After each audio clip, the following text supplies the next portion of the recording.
Abaana abaliyo 15,000 n'ekitundu wakati w'emyaka 7 ne 14 be bawangalira ku nguudo z'ekibuga Kampala. Mu kwogerako n'abaana bano abasinga bakinogaanya ng'embeera y'awaka gye bayisibwamu bwe bawaliriza okudduka mu maka gaabwe olwo ne badda ku nguudo okweyiiya.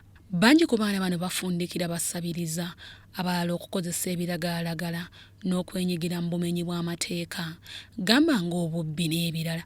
Mu mboozi yaffe ey'akafubo ne ssenkulu w'ekitongole ki National Children's Authority, Martin Kizza agamba abaana bano badduka ewaka olw'engeri abazadde gye babayisaamu nga bangi batulugunyizibwa omuli n'okummibwa ebyokulya. Ono bw'ati alabudde abazadde ekika kino abasuulirira obuvunaanyizibwa bwabwe eri abaana okukkakkana nga bali ku nguudo z'ekibuga Kampala. Tuvumirira abaleeta abaana ku nguudo. Tukimanyi nti oluusi bajjawo olw'embeera zitali zimu na zimu, naye twagala okubagamba nti okubeera ku nguudo kw'abaana tekubayamba. Nolwekiffe tugamba nga National Children's Authority nti omuzadde oba osobodde ng'okyaliwo n'abaana ate ng'olina omwana eyakuddukako ng'ali ku nguudo, funa amagezi gonna nga bw'osobola oba otutuukirire naye olabe nti omwana oyo avaayo ate n'addirizibwa awaka. Mu mwaka gwa 2019 ekitongole kya Kampala Capital Store Authority kyayisa etteeka erikugira omuntu yenna okuddamu okuwa ekintu kyonna omuli emmere ne ssente abaana bawangalira ku nguudo, ng'etteeka lino lyayisibwa n'ekigendeerwa ekyokulaba nga tebasikiriza baana kudda ku nguudo, wabula bangi kino tebakituwala nga nsonga.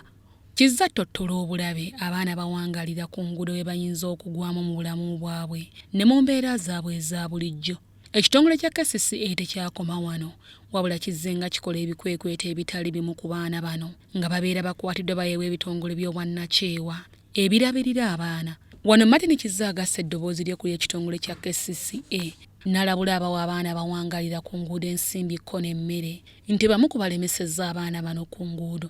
N'olwekyo abazadde mutekeko embeera yokola nti abaana bano bawulirizibwa, mwogereko n'abaana mubannyonnyole, mubalabirire, ate mugezeeko nnyo bagende basome.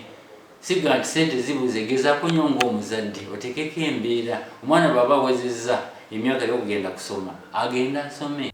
Abazadde era basabiddwa okwogera n'abaana baabwe okulaba nga tebettanira kugenda ku nguudo. Omulanga nti omwana ali ku luguudo takkirizibwa tumuwera mmere ku luguudo, takkirizibwa kuwa omwana ssente ku luguudo. Ate bw'oba okikoze manya nti omenya etteeka kusinziira ku KCCA ordinance. Kiba kitegeeza nti ssente z'omuwadde n'ekyayagaladde, ate nkugambye nti embeera gy'aliwo ku luguudo mbi nnyo, saa yonna motoka eyinza omukoona.